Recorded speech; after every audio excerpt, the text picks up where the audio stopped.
Welcome to learning tube channel. आप लोग जिस लिंक से आज मैथ का सेट 1 का जो टेस्ट दिए होंगे उस टेस्ट का हम लोग सॉल्यूशन देखेंगे। और इसमें जो क्वेश्चन आप लोगों से नहीं बना होगा टेस्ट में, वो क्वेश्चन हम लोग इस वीडियो के माध्यम से समझ लेंगे। और ये जो टेस्ट होगा वो वीक में एक दिन होगा, ठीक है। अभी तो बिना टाइम लिमिट का, यानी टाइम लिमिट अभी सेट नहीं होगा। अगर अच्छा रिस्पांस मिलता है टेस्ट में तो हम लोग कुछ दिन के बाद टाइम लिमिट वाला यानी 30 क्वेश्चन रहेगा और 45 मिनट टाइम को लिमिट कर दिया जाएगा। तो इससे क्या होगा कि अगर हम प्रैक्टिस करेंगे इस तरह से तो हमें अपना परफॉर्मेंस पता चलेगा कि हम कितना, मेरा मैथ में मेरा परफॉर्मेंस कितना अच्छा है।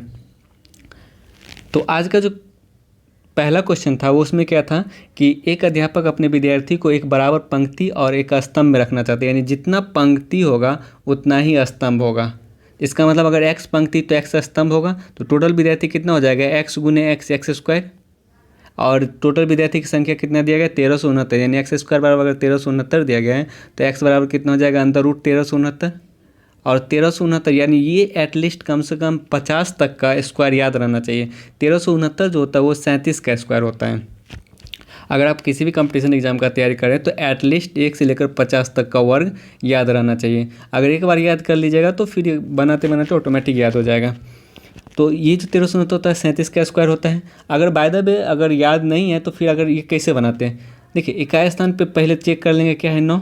अगर इकाई स्थान पे 9 है तो वो या तो 3 का स्क्वायर होगा या तो 7 का स्क्वायर होगा। 7 का स्क्वायर करेंगे तो 49, यानी इकाई स्थान पे 9 आ रहा है। 3 का स्क्वायर करेंगे तो 9, इकाई स्थान पे 9 आ रहा है। यानी इकाई स्थान पे या तो 3 होना चाहिए या तो 7 होना चाहिए। तो 3 और 7 हर एक ऑप्शन में दिया गया है। अब ये देख लेंगे कि 1369 जो है वो किसके स्क्वायर के अप्रॉक्स में पहुंच रहा है, ठीक है। तो अगर हम ये 30 का स्क्वायर निकालेंगे 9 से, नहीं 30 के स्क्वायर से ज़्यादा होगा, 35 का स्क्वायर निकाले। तो 35 का स्क्वायर इसलिए निकालते हैं ताकि जिसके इकाई स्थान में 5 रहता है ना उसका स्क्वायर निकालने में ईजी रहता है। जैसे 5 है तो पहले 25 लिख लीजिएगा और 3 को क्या करेंगे एक आगे बढ़ा देंगे 4, यानी 4 तिया 12, यानी 35 का स्क्वायर 1225। जबकि हमें 1369 चाहिए, यानी 1225 से ज़्यादा होगा तो इसका मतलब 35 के स्क्वायर से ज़्यादा होगा। और 35 के स्क्वायर से ज़्यादा कौन है 37, तो इसका जो आंसर होगा ऑप्शन नंबर ए होगा, ठीक है। जैसे अगर जिसके इकाई स्थान पे 5 रहेगा, जैसे 45 का स्क्वायर निकालना है तो 25 तो रहेगा ही, और 4 में 1 बढ़ाएंगे तो क्या आ जाएगा 5, तो 4 5 को गुना कर देंगे तो 20 आ जाएगा 2025। जैसे अगर हमें 65 का स्क्वायर निकालना है तो 25 तो रहेगा ही, और ये 6 में 1 बढ़ाएंगे तो 7, यानी 7 को 6 से गुना करेंगे 42, यानी 4225 65 का स्क्वायर हो जाएगा। अब नेक्स्ट सवाल देखते हैं। ये सवाल तो इजी थे। x 4 दिया गया और y 5 दिया गया, x अनुपात y 4 अनुपात 5, यानी x का मान अगर 4 तो y 5 दिया गया है। तो हम लिख लेंगे 4/7 प्लस, यानी अगर हम y 5 यानी 5 दूना 10 में से 4 गया तो 6 बट्टा, फिर ये 5 दूना 10 प्लस 6, सॉरी 10 प्लस 4 14 हो जाएगा। अगर हम 2 से काटेंगे तो 3 बार में, 2 से काटेंगे तो 7 बार में, यानी 4/7 प्लस 3/7 यानी 7/7, यानी कट के कितना आ जाएगा 1, यानी इसका जो आंसर होगा ऑप्शन नंबर सी हो जाएगा। अब नेक्स्ट सवाल देखते हैं। इसमें क्या है, क ख अलग अलग काम करते हुए किसी कार्य को 9 और 15 दिन में समाप्त कर सकते हैं यदि एक एक दिन बारी बारी से, अर्थात अल्टरनेट डे में करें। देखिए अल्टरनेट डे वाला जो सवाल जिसको प्रॉब्लम होता होगा वो चैनल के प्ले लिस्ट में आपको हार्ड क्वेश्चन के सीरीज में आपको अल्टरनेट डे का सवाल मिल जाएगा। उस सीरीज में लगभग 5-6 क्वेश्चन से ज़्यादा प्रैक्टिस करवाया गया इसी टाइप से, वहाँ पे जाके आप सब कुछ समझ सकते हैं। इस सवाल को हम लोग कैसे बनाते हैं पहले इस वीडियो में भी समझ लेते हैं। अगर जिसको ज़्यादा प्रॉब्लम हो रहा है वो लोग हार्ड क्वेश्चन सीरीज से इसको देख सकते हैं। सबसे पहले इसमें क 9 दिन में काम करता है और जो ख है वो 15 दिन में काम करता है। तो सबसे पहले हम इस दोनों का जो एलसीएम होता है कितना हो जाएगा, एलसीएम 45, यानी 45 जो है हम टोटल काम मान लेंगे। यानी टोटल काम क्या मानेंगे, जो इसका एलसीएम आएगा उसको हम टोटल काम मान लेंगे, ठीक है। अगर टोटल काम 45 है और ये 9 दिन में कंप्लीट करता है, इसका मतलब एक दिन में 45/9 यानी 5 काम कर देगा। टोटल काम 45 है और ये 9 दिन में पूरा काम को समाप्त करता है, इसका मतलब एक दिन में ये 5 काम करेगा। और ख टोटल काम 45 है और 15 दिन में पूरा काम समाप्त करता है, इसका मतलब एक दिन में ये 3 काम करेगा। यानी एक दिन के काम का अनुपात आ गया 5:3।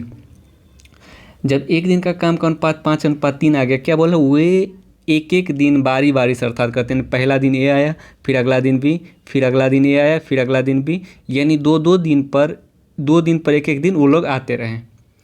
तो 2 दिन में ए आएगा तो 2 दिन में एक दिन ए आया और एक दिन बी आया, तो 2 दिन में ये कितना काम कर देगा? 8 काम, 5 ये और 3 ये, 8 काम कर देगा। यानी 8 काम को करने में कितना दिन ले रहा है? 2 दिन।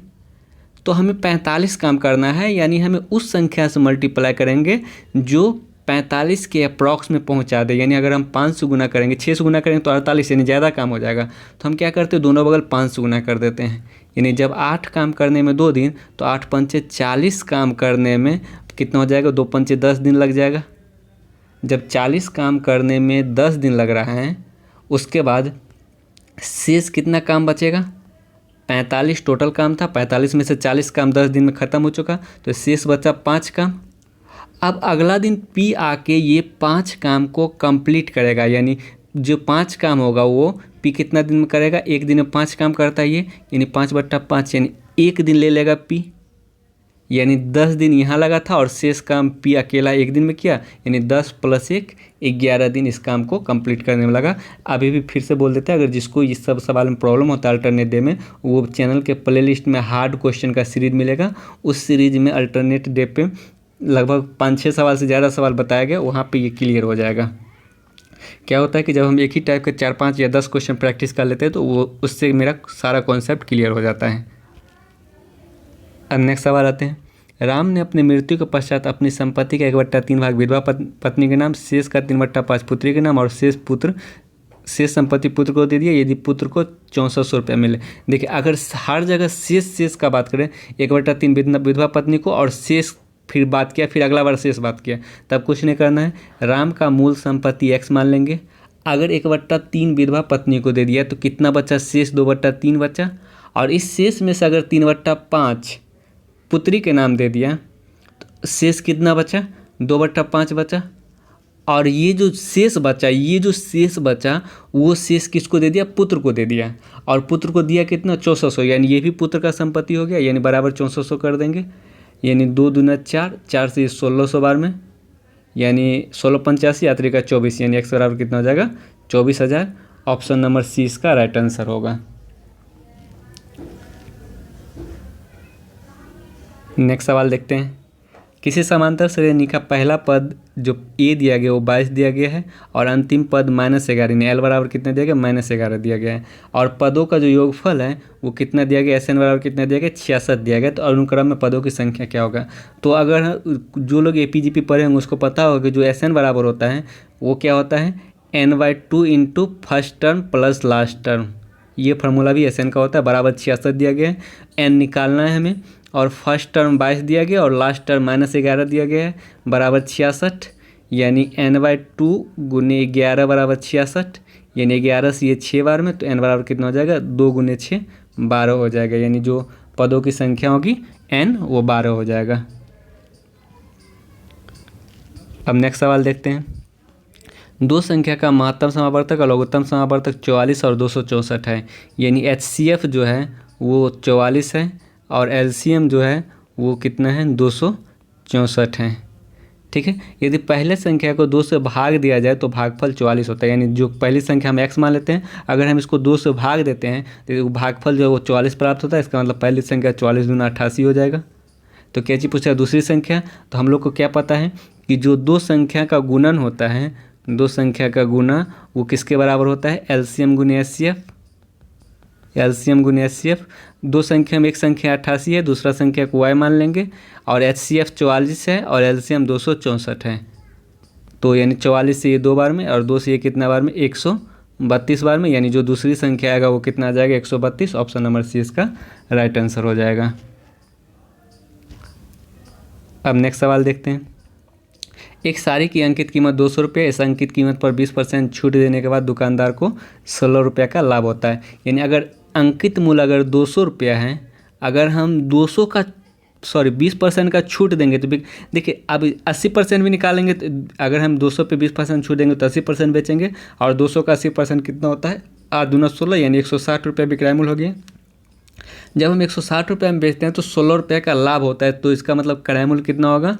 160 माइनस 16, यानी 160 माइनस 16 कितना, यानी क्राइमूल बराबर क्या होता है, विक्रयमूल माइनस लाभ, यानी 154 हो जाएगा, सॉरी 144, 144 क्या आ जाएगा क्राइमूल।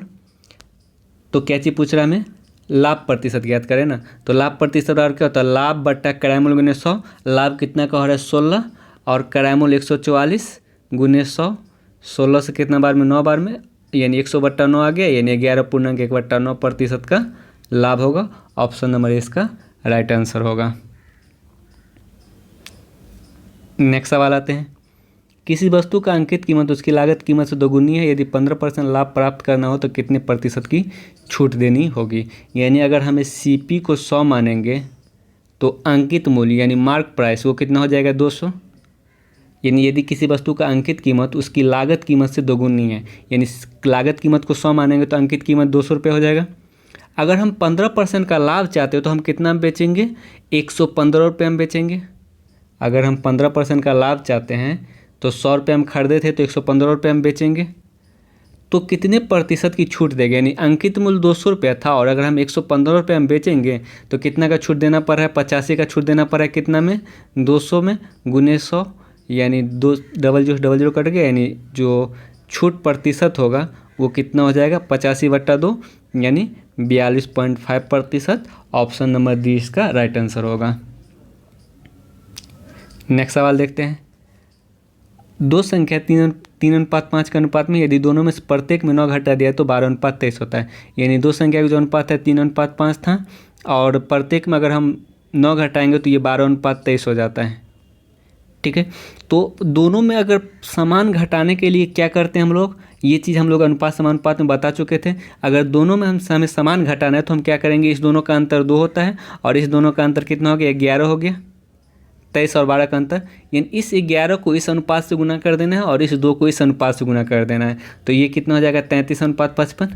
यानी पहला वाला संख्या हम मान लेते हैं 3:5 नहीं मान कर 33:55 मान लेते हैं। अगर हम इसको इसमें से घटाएंगे तो ये कितना हो जाएगा 24:46। अब संख्या में कितना का कमी हो रहा है, दोनों में प्रत्येक में 9 का कमी हो रहा है और वास्तव में भी क्या बोला जा रहा है कि 9 का कमी हो रहा है। यानी 9 का वैल्यू 9 तो 1 का वैल्यू 1, तो किसका वैल्यू बोले, छोटी संख्या क्या होगी, तो छोटी संख्या हम लोग 33 माने थे, तो जब 1 का वैल्यू 1 तो 33 का वैल्यू कितना हो जाएगा 33। ऑप्शन नंबर बी इसका राइट आंसर होगा। यानी समान मात्रा में घटाने के लिए क्या करते हैं, ऊपर वाले का अंतर को नीचे में गुना कर देंगे और नीचे वाले का अंतर को ऊपर में गुना कर देंगे। ये सब सवाल आपको रेशियो एंड प्रोपोर्शन चैप्टर में इस सब टाइप का सवाल को बताया जा चुका है। नेक्स्ट सवाल आते हैं, यहाँ पे x अनुपात जो y दिया गया है वो 5:2 दिया गया है। इसका मतलब x का वैल्यू अगर अनुपात में 5 है तो y का वैल्यू 2 हो जाएगा। तो अगर हम यहाँ निकालेंगे तो 8×5 = 40, 9×2 = 18, 40 कितना हो जाएगा 58, 40 + 18 58 अनुपात ये कितना हो जाएगा 8×5 = 40, 2×2 = 4, 40 + 4 = 44। यानी अगर हम 2 से काटेंगे तो ये कितना बार में कटेगा 29 बार में, 2 से काटेंगे तो 22 बार में, यानी 29:22। ऑप्शन नंबर सी इसका राइट आंसर हो जाएगा। अब नेक्स्ट सवाल आते हैं, दो पाइप क और ख 36 मिनट और 45 मिनट में भर सकते हैं। यानी क उसको 36 मिनट में भरता है और ख उसको 45 मिनट में भरता है। ये दोनों भरने वाला पाइप हैं। ठीक है, एक अन्य पाइप ग उस टंकी को 30 मिनट में खाली कर सकते हैं। यानी जो पाइप ग है उसको क्या करेगा 30 मिनट में खाली कर देगा। तो पहले क और ख को खोला जाता है, उसके 7 मिनट बाद ग को भी खोला जाता है। तो टंकी कितने देर में भरेगी। यानी कहने का मतलब है कि पहले 7 मिनट तक क और ख खोला जाता है, क और ख, उसके बाद 7 मिनट के बाद ग को भी खोल दिया जाता है। तो टंकी कितने मिनट में भरेगी। देखिए, अगर इस सब सवाल को अगर हम एलसीएम मेथड से बनाएंगे तो बहुत ही इजी वे में बन जाएगा। जैसे क अगर 36 मिनट में काम करता है भरता है और ख 45 मिनट में भरता है और ग उसको क्या करता है 30 मिनट में खाली कर देता है। ये दोनों भरने वाला पाइप है, ये खाली करने वाला पाइप है। तो इस तीनों का एलसीएम कितना हो जाएगा 180। तो 180 इसका एलसीएम आया तो इसका मतलब 180 हमको क्या मान लेंगे, टोटल काम मान लेंगे। टोटल काम 180 है, टोटल काम 180 है और ये 36 मिनट में भरता है। तो इसका मतलब ये 1 मिनट में कितना भरेगा, 36 × 5 = 180, 5 काम करेगा। अगर टोटल काम 180 है और ख 45 मिनट टोटल काम को करता है, यानी टोटल टंकी को भरता है, इसका मतलब ये 1 मिनट में कितना भरेगा 45 × 180 यानी 4 भाग भरेगा। टोटल काम 180 है और ये 30 मिनट में खाली करता है। इसका मतलब 1 मिनट में ये 6 यूनिट काम करेगा। ये 1 मिनट का काम आ गया, 1 मिनट का काम आ गया। अब क्या बोल रहा है कि टंकी जो है पहले क और ख खोला जाता है, उसके 7 मिनट बाद ग खोला जाता है। अगर 1 मिनट में ये 5 काम करता है तो 7 मिनट में क कितना 35 काम कर देगा और 7 मिनट में ख 7 चौका 28 काम कर देगा। यानी टोटल मिला के 8 5 13 3 2 5 1 6 63 काम हो जाएगा टोटल मिला के। जब 7 मिनट काम करेगा यानी 7 मिनट में कितना काम हो जाएगा, 63 काम हो जाएगा। तो शेष काम कितना बचा, यानी 180 टोटल काम था, 180 में से 63 काम 7 मिनट में हो गया, तो शेष काम कितना बचा, 117 शेष काम बचा। अगर हम 180 में से 63 घटाएंगे तो 117 आ जाएगा, 117 शेष काम बचा। अब इस शेष काम को कौन करेगा, ग भी चालू कर देता है, यानी तीनों नल चालू हो गया। जब तीनों नल चालू होता है तो 1 मिनट में कितना भाग भरेगा, ये 5 भाग भरेगा, ये 4 भाग भरेगा, यानी ये दोनों मिलकर 9 भाग भर देगा और ये 6 भाग खाली कर देगा। तो इसका मतलब जब तीनों नल चालू रहेगा तो 1 मिनट में 3 ही भाग भराएगा, 5 + 4 - 6, क्योंकि ये तो खाली कर रहा है तो खाली कर देगा ना 6 यूनिट। तो यानी 5 4 9 9 में से 6 गया 3 यूनिट। यानी ये तीनों जब काम करेगा तो 1 मिनट में कितना यूनिट काम करेगा, 3 यूनिट, और शेष काम कितना बचा, 117 यूनिट। यानी जब 3 यूनिट 1 मिनट में करता है तो 117 यूनिट कितना मिनट में करेगा, 117/3, यानी 3 × 9 और 9 × 27, यानी 39 मिनट में ये शेष काम को कर देगा। इसका मतलब जो टंकी है वो कितना मिनट में भरेगी, 39 मिनट में शेष भाग भरेगी। और 7 मिनट इधर भी लगा था, यानी टोटल मिला के 39 + 7 46 मिनट इसका टोटल समय लगेगा। अगर यही बोलता कि टंकी शेष भाग को कितना मिनट में भरेगी तब 39 आंसर होता, लेकिन बोला टंकी कितने मिनट में भरेगी। टंकी 7 मिनट तक पहले चला था, 7 मिनट के बाद 39 मिनट शेष भाग को भरने में लगा, तो टोटल मिला के 39 + 7 46 मिनट इसका राइट आंसर होगा। अब नेक्स्ट सवाल आते हैं। किसी समांतर आयताकार षष्ठफलक के आयाम का जो जोड़ है वो 24 मीटर है। यानी षष्ठफलक बोले अगर आयताकार तो इसका मतलब वो क्या हो जाता है, घनाभ हो जाता है। और घनाभ का जो आयाम का योग दिया गया वो 24, यानी लंबाई प्लस चौड़ाई प्लस ऊंचाई जो दिया गया है वो कितना दिया गया, 24 दिया गया।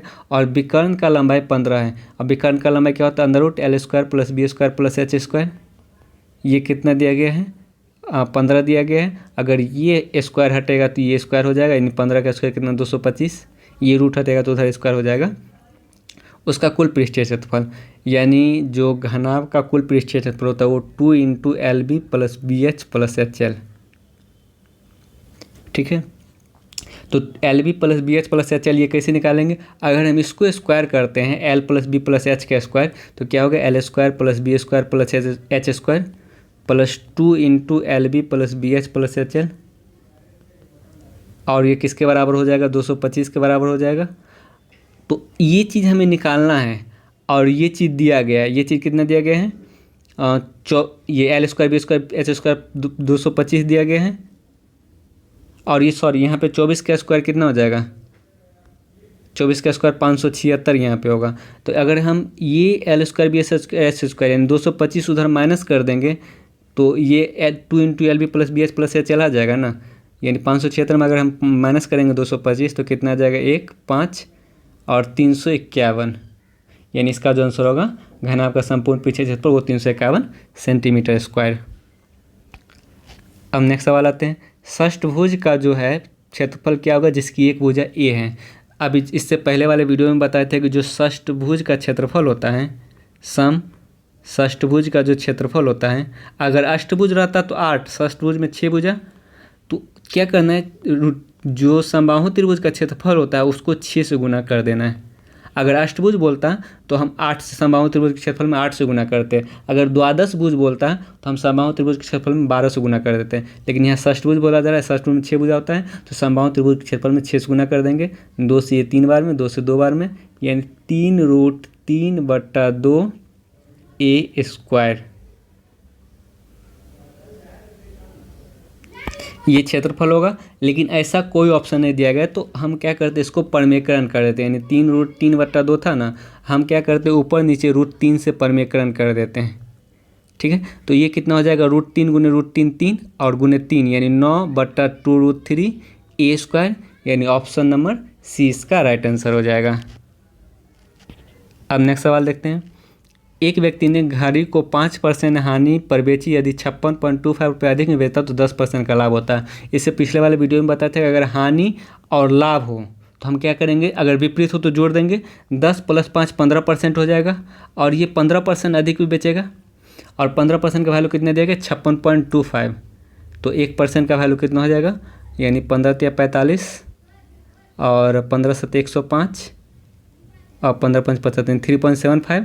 तो कोई भी चीज़ अपने आप में 100% होता है तो 100% का वैल्यू यानी जो क्रैमल होता है अपने आप में 100% होता है, तो 100% का वैल्यू कितना हो जाएगा, 3.75 गुने 100 यानी 375 रुपया क्रैमल हो जाएगा। अब नेक्स्ट सवाल आते हैं, 1000 का 25% में परसेंट को हटाएंगे, नीचे डबल जीरो का 1% का 1% परसेंटेज होता है तो नीचे डबल जीरो आ जाएगा ना, तो 2 जीरो और 1 जीरो कट जाएगा। अब फिर क्या करेंगे, हम इसको काटेंगे नहीं, क्योंकि नीचे जब जीरो रहता है तो हम कभी काटने की कोशिश नहीं करेंगे, क्योंकि नीचे जब जीरो रहेगा तो वो दशमलव बैठाने में आसानी रहता है। तो नीचे अब 3 जीरो बचा, इसका मतलब 3 अंक के बाद दशमलव होगा, ऊपर 2 ही अंक है तो 1 जीरो बैठा के यहाँ पे पॉइंट लगा देंगे, यानी इसका जो आंसर होगा 0.025 यानी ऑप्शन नंबर ए इसका राइट आंसर होगा। नेक्स्ट सवाल देखते हैं। किसी नगर की जनसंख्या 5% की दर से वृद्धि होती है, पूर्व जनसंख्या 4410 है, तो 2 वर्ष पहले उसकी जनसंख्या क्या थी। जिसे 2 वर्ष पहले हम जनसंख्या x मान लेते हैं। अगर 5% का दर से वृद्धि होता है तो इसका मतलब 105% हो जाएगा, और 105% का शॉर्ट फॉर्म क्या होता है, 21/20। एक साल में 21/20 बढ़ेगा, फिर अगला साल क्या होगा, 21/20 बढ़ेगा, और तब जाके 2 साल बाद कितना हो जाएगा, 4410 हो जाएगा। 21 का स्क्वायर 441 होता है, तो यानी ये 10 बार में कटेगा, तो जो x बराबर होगा 2 दूना 4 और 3 जीरो यानी 4000, ऑप्शन नंबर बी। नेक्स्ट सवाल आते हैं। क ख की तुलना में 2 गुना गति से चलता है और ख ग की तुलना में 3 गुना गति से चलता है, यानी क ख और ग। ख ग की तुलना में 3 गुना गति से चलता है, हम लास्ट से इसको चलेंगे 3 गुना, यानी ग को गति अगर 1 मानेंगे तो ख का गति 3 हो जाएगा।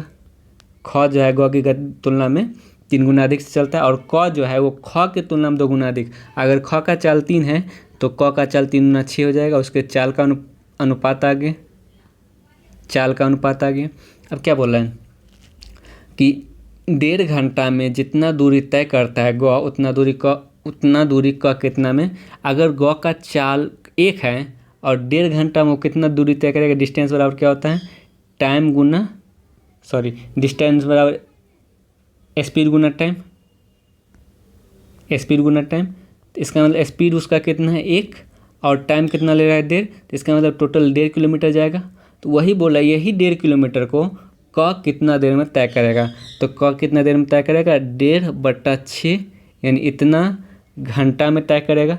टाइम बराबर क्या होता है, डिस्टेंस बाय स्पीड, डिस्टेंस 1.5 और चाल जो है 6, यानी इसको हटाएंगे तो 0, यानी 1/4 घंटा में तय करेगा। सारा ऑप्शन मिनट में दिया गया, तो इसको हम 60 से गुना करके मिनट में कन्वर्ट कर देंगे, यानी 4 से कितना बार में 15 मिनट में तय करेगा, ऑप्शन नंबर ए। नेक्स्ट सवाल आते हैं। 210 रुपये की कर्ज ली गई जिसकी अदायगी 2 बराबर किस्तों में देना है। यदि ब्याज की अदायगी वार्षिक 10% चक्रवृद्धि दर हो तो प्रत्येक किस्त कितना होगा। यानी किस्त वाला सवाल हम लोग कैसे बनाएंगे वो इस वीडियो के माध्यम से समझ जाते हैं अभी।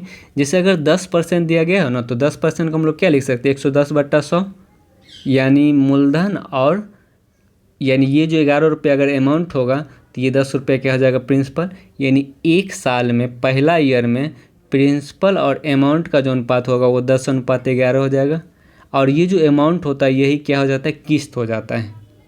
तो एक साल में प्रिंसिपल और अमाउंट का अनुपात 10:11, और सेकेंड साल में प्रिंसिपल और अमाउंट का अनुपात 10 का स्क्वायर 100:121। तो 2 साल बोला रहा है तो 2 साल तक ही रहने देंगे, ठीक है। इसका मतलब पहला साल अगर 10 रुपये मूलधन होगा तो 11 रुपये अमाउंट किस्त हो जाएगा, और दूसरा साल अगर 100 रुपये मूलधन होगा तो 121 रुपये किस्त हो जाएगा। लेकिन यहाँ पे बोला है प्रत्येक किस्त की राशि 2 बराबर किस्त हैं, तो हम किस्त को बराबर करने के लिए इसको भी 11 से गुना करना पड़ेगा और इसको भी 11 से गुना करना पड़ेगा। अगर इसको 11 से गुना करेंगे तो ये 110 हो जाएगा, और इसको 11 से गुना करेंगे तो 121 हो जाएगा। अब बराबर किस्त आ गया।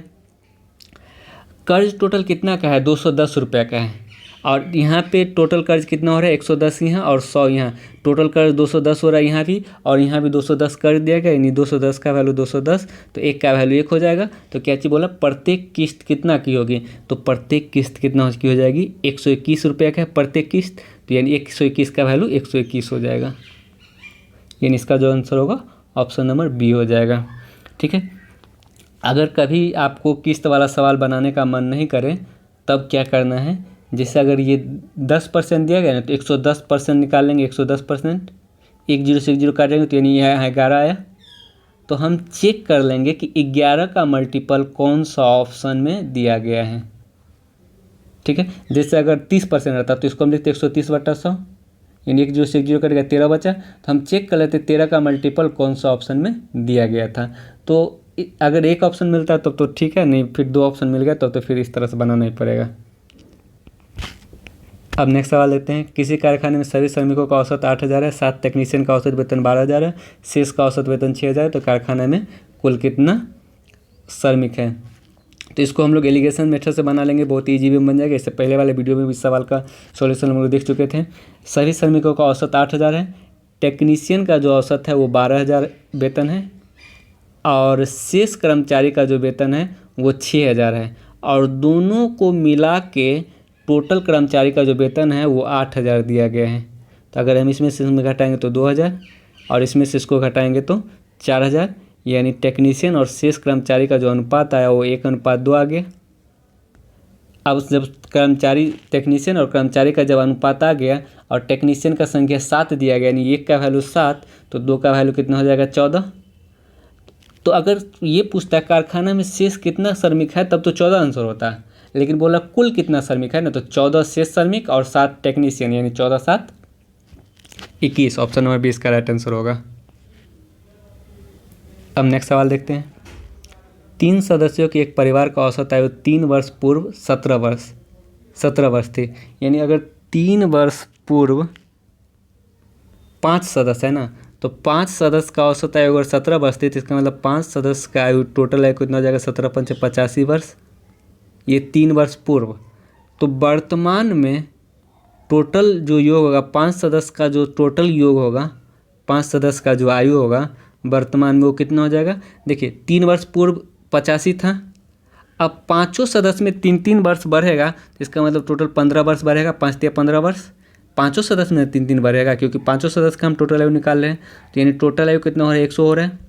अब क्या बोल रहा है, किंतु परिवार की औसत आयु आज भी उतना ही है, यानी एक बच्चे के जन्म हुआ और परिवार की औसत आयु आज भी उतना ही है, यानी जब एक बच्चे का जन्म हुआ तो 6 सदस्य हो गया, और 6 सदस्य का जो वर्तमान में आयु है वो कितना है, औसत उतना ही है, यानी 17 ही है। तो इसका मतलब टोटल योग 17 × 6 = 102 हो जाएगा, यानी 6 सदस्य का आयु, यानी बच्चा लगा के 102 आयु है और बच्चा को छोड़कर टोटल आयु 100 है। तो इसका मतलब जो बच्चा का आयु होगा वो कितना हो जाएगा, 2 साल का। Option number C. नेक्स्ट सवाल आते हैं। 3600 रुपये की राशि क ख ग में इस प्रकार अनुपात में वितरित किया गया। क ख का जो अनुपात है वो कितना है, 5:4, और ख ग का जो अनुपात है वो 8:9।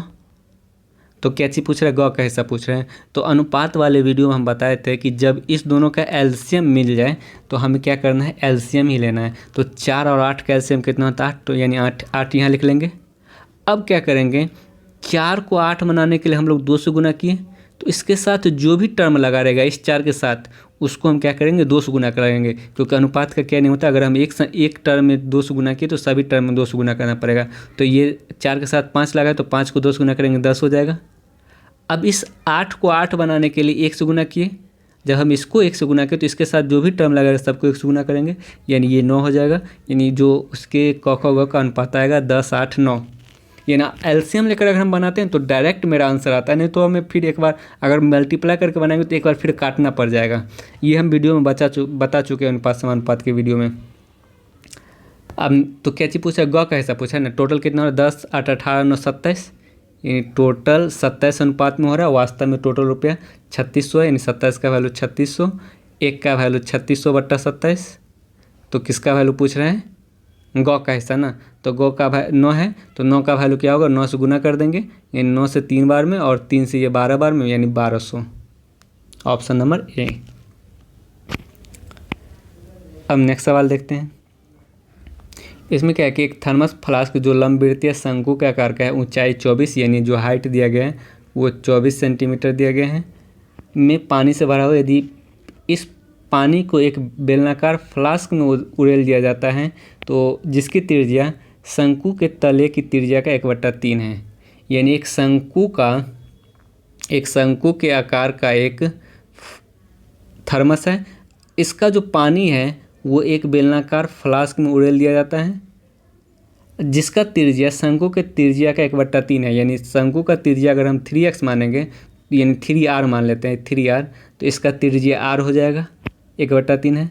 तो बेलनाकार फ्लास्क में पानी कितना ऊंचाई तक जाएगी, तो हम मान लेते हैं कि h ऊंचाई तक जाएगी।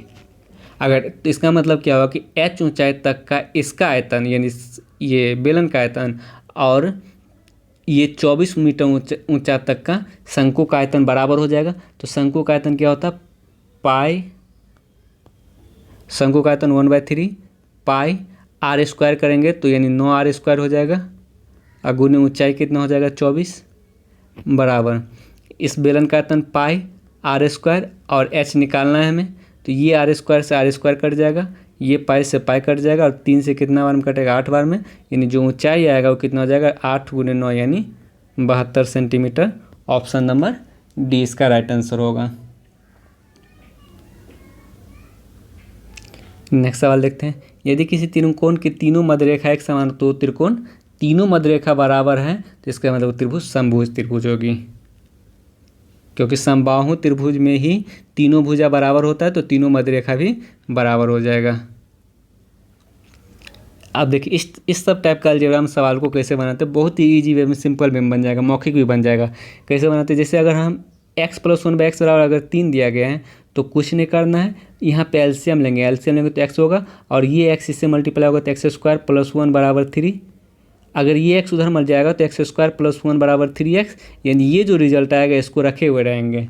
ठीक है, अब आते हैं इस सवाल में, आंसर जिसका निकालना उसमें ये बीच वाला जो संख्या है उसको रहने देते हैं, ये दोनों साइड में जो दिया गया है ये 3x² अब +3, इसमें से 3 कॉमन लेंगे तो x² + 1 बचेगा, और बीच में -4x है उसको रहने देंगे बट्टा। अब इस दोनों को एक साथ रखते हैं, यानी x² + 1 और -x, और ये बीच वाला को हटा देते हैं, और x² + 1 का जो वैल्यू है 3x है, तो यानी ये 3x अब प्लस गुने 3 यानी 9x -4x बट्टा इसका जो वैल्यू है वो 3x है, 3x - x यानी 9x में से 4x गया 5x, और 3x में से x गया तो 2x यानी 5/2। ऑप्शन नंबर सी इसका राइट आंसर होगा। अब नेक्स्ट सवाल देखते हैं।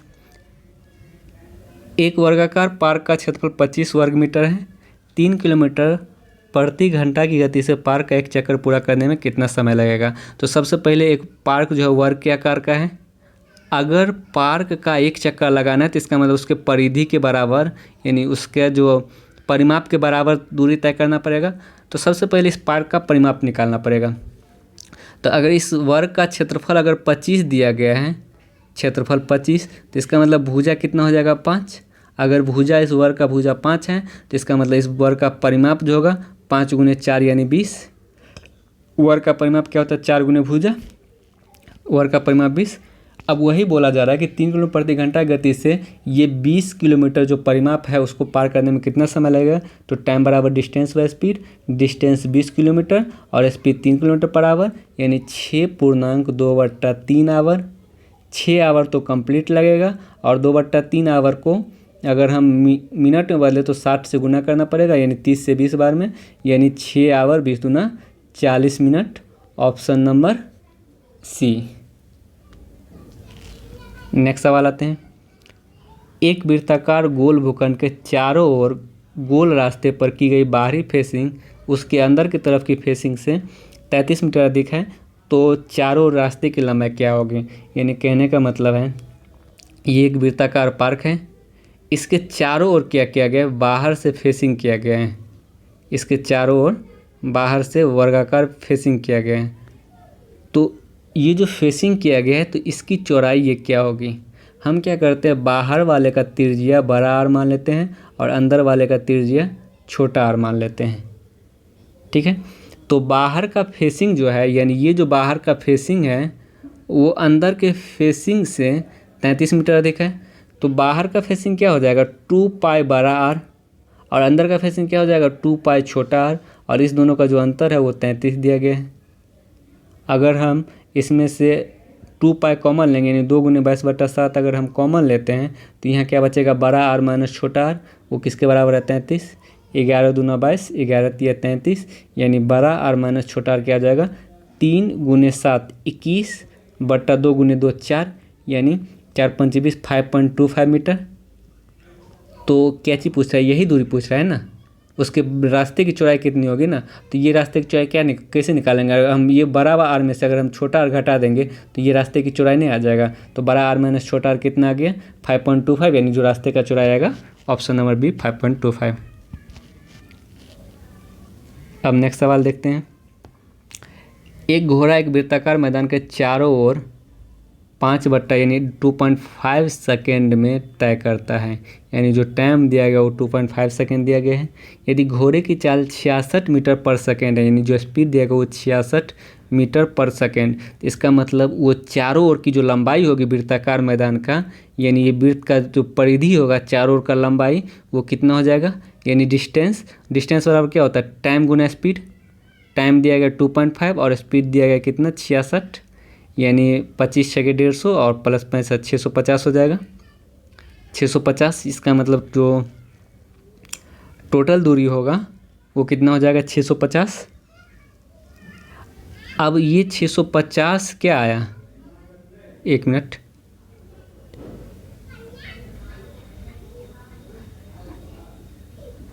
ये 1650 आएगा और 1 दशमलव के बाद 0 आएगा, तो यानी इसका मतलब 165 आ गया, यानी टोटल परिधि जो आया ये 165 आ गया।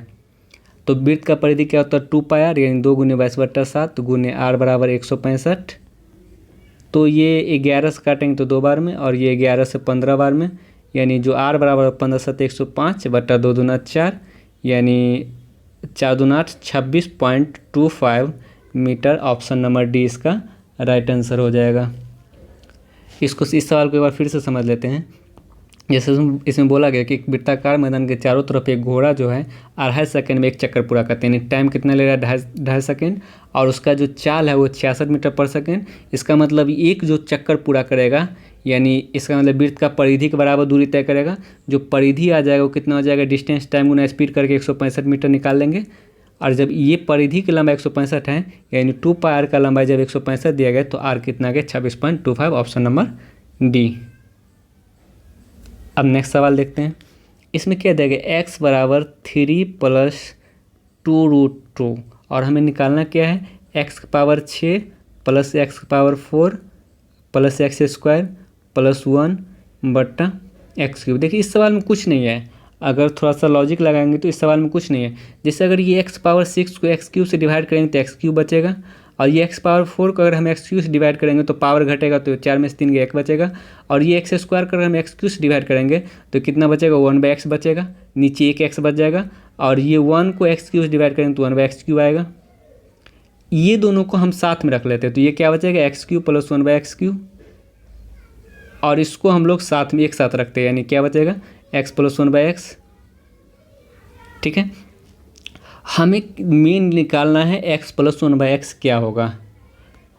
अगर अलजेब्रा का प्रैक्टिस करते होंगे तो x बराबर अगर 3 + 2√2 दिया गया है तो 1/x क्या हो जाता है, डायरेक्ट साइन चेंज हो जाता है, यानी 3 - 2√2 हो जाएगा 1/x। इसका अगर परिमेयकरण करेंगे तो 3 - 2√2 आएगा, परिमेयकरण करके देख सकते हैं। लेकिन अगर ध्यान रखेंगे, अगर x बराबर 3 + 2√2 दिया गया तो 1/x क्या आ जाएगा, 3 - 2√2। अगर इस दोनों का हम जोड़ेंगे तो x प्लस 1/x कितना आ जाएगा, ये कट जाएगा, यानी 6 हो जाएगा। जब x प्लस 1/x बराबर 6 तो x³ प्लस 1/x³ क्या हो जाएगा, a³ - 3a, यानी 6 का क्यूब माइनस 3 गुना 6, यानी 6 का क्यूब 216 माइनस 18 कितना हो जाएगा, 198। 198 आ गया। जैसे हम लोग पढ़े होंगे, जैसे हम लोग क्या पढ़े होंगे, जब x बराबर जब x plus one by x बराबर अगर ए दिया गया है तो x square plus one by x square क्या हो जाता है, ए स्क्वायर माइनस 2, और x cube plus one by x cube क्या हो जाता है, ए क्यूब माइनस 3a। तो यही x cube plus one by x cube क्या आ जाएगा, ए क्यूब माइनस 3a, यानी 216 माइनस एक वाले में यहाँ पे 6 है, 18 यानी 198। इसका मान आ गया 198, और x plus one by x दिया था मेरे पास 6, यानी दोनों को जोड़ेंगे तो 204। ऑप्शन नंबर डी इसका राइट आंसर हो जाएगा। अब नेक्स्ट सवाल देखते हैं। दो समान त्रिभुज मतलब समरूप त्रिभुज जो है ए बी सी और पी क्यू आर के परिमाप क्रम से 36 और 24 है, पी क्यू 10, तो ए वी का परिमाप क्या होगा। अगर ए बी सी और पी क्यू आर समरूप है, समान है, तो इसका जो परिमाप का अनुपात होगा ए बी सी का परिमाप और त्रिभुज पी क्यू आर का जो परिमाप पी क्यू आर, इसका जो परिमाप का अनुपात होगा वो भुजा के अनुपात के बराबर हो जाएगा। ए बी बटा P Q, A B C का परिमाप 36 दिया गया है और पी क्यू आर का परिमाप 24 दिया गया है, और ए बी का लंबाई निकालना है और पी क्यू का लंबाई कितना दिया गया है, 10 दिया गया है। तो 12 से 3 बार में, 12 से 2 बार में, और 2 से ये 5 बार में। अब ये 3 गुने 5 मल्टीप्लाई होगा तो ए बी बराबर कितना आ जाएगा, 15। Option number A. अब नेक्स्ट सवाल देखते हैं। यदि किसी समकोण त्रिभुज की भुजाएं 3 क्रमिक पूर्णांक हो तो सबसे छोटी भुजा की लंबाई कितना होगी। ये सवाल ये CDS 2019 में जो लोग एग्ज़ाम दिए होंगे, CDS का पेपर, उसमें भी ये सवाल आया हुआ था CDS में। देखिए 3 क्रमिक पूर्णांक दिया गया तो इसका मतलब वो त्रिभुज का भुजा की जो लंबाई होगा ट्रिपलेट 3, 4, 5 का होता है। वैसे भी अगर हम त्रिभुज समकोण त्रिभुज का भुजा निकालेंगे, ये x मानना पड़ेगा, ये x प्लस 1, तो ये x प्लस 2 हो जाएगा। अगर हम इस दोनों का स्क्वायर इसके स्क्वायर को बराबर करेंगे तो x बराबर 3 आ जाएगा, और ये 4, ये 5 आ जाएगा। इस तरीके से भी हम निकाल सकते हैं, लेकिन हमें अगर ट्रिपलेट याद है, 3, 4, 5 का ट्रिपलेट होता है। यही एक ऐसा समकोण त्रिभुज का भुजा है जो क्रमिक पूर्णांक है, यानी क्रमिक भुजा है। तो इसमें सबसे छोटी भुजा क्या हो जाएगा, 3 सेंटीमीटर। ऑप्शन नंबर ए इसका राइट आंसर होगा। तो आज का सेशन ये समाप्त होता है। अब नेक्स्ट टेस्ट कब होगा वो आपको टेलीग्राम ग्रुप या व्हाट्सएप ग्रुप में बता दिया जाएगा। तो आज के लिए इतना ही। अगर वीडियो अच्छा लगे तो लाइक जरूर कीजिएगा और अपने दोस्तों के बीच शेयर भी कीजिएगा। आज के लिए इतना ही। Thank you, bye bye.